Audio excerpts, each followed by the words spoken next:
Exploding head syndrome is when you're on the brink of sleep but are woken up by an extremely loud noise, a car horn, an explosion, etc. I've never heard of it until I found out that I have it. It was around midday, and I had been working out in the yard and was really exhausted, so I decided to take a nap until nighttime, as I love staying up at night. I was laying in bed and staring up at my ceiling, trying to fall asleep. Within 30 minutes, my eyelids started feeling heavy and I was right on the edge of falling asleep. That is, until a blood-curdling scream of a woman came from my doorway and filled the room. I was home alone, and now I was petrified. I didn't want to leave my bed in fear of who or what could be at my doorway. The only explanation I can think of is that I must have exploding head syndrome. At least, I hope to God I do.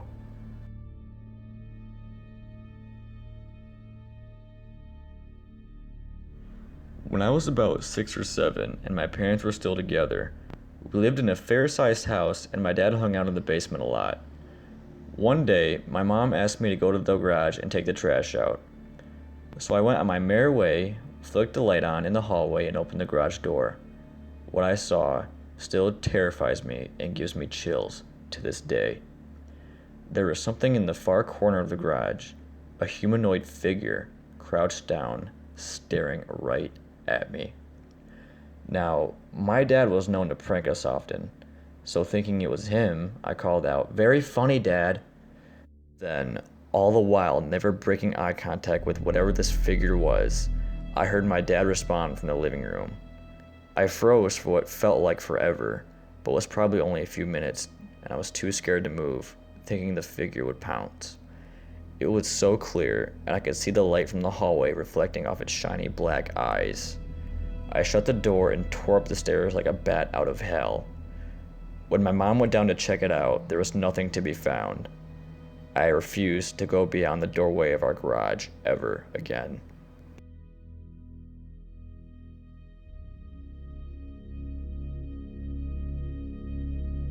When I was around 15 or 16 years old, I would always claim that I did not fear death and that I would not be scared of dying.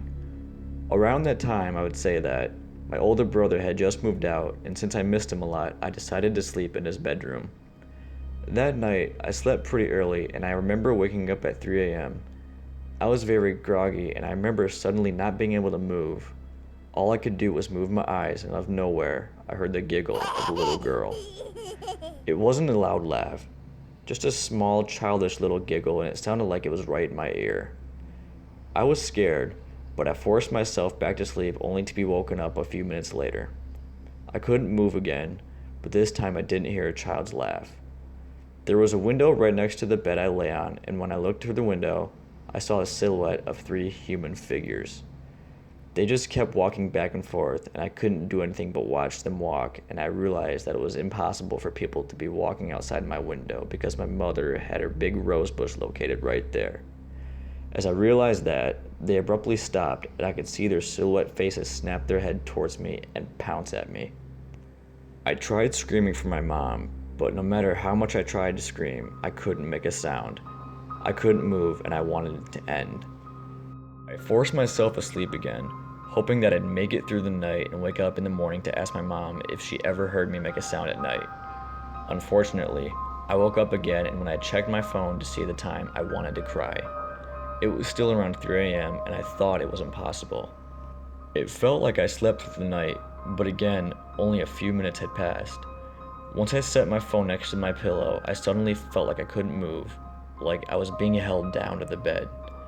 I tried to scream again, and I felt my mouth open wide to shout for my mother, but no noise ever came out. When I looked toward the entrance to my bedroom, I saw my father standing there. It would have been a relief to have my father there, but the only problem is, he works the graveyard shift.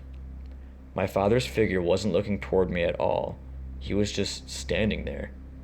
All of a sudden, he snapped his head back to look at me, and there was nothing there, just a pitch black face. And suddenly, he was in front of my face, shaking me. He said in a low, deep voice, "Are you afraid of death now?" I shut my eyes, waiting for the ability to move. When I was able to move again, I ran straight into my mother's room. I was shaking and crying, and I couldn't make out a single word. When I calmed down, I told her about the incident. When I was finished, she looked as pale as a ghost. She said, "It's so strange, because in my dream you were calling out for help to me, saying that something was holding you down. I don't know if it was an episode of sleep paralysis, but since that incident, I've never once said that I'm not afraid of death."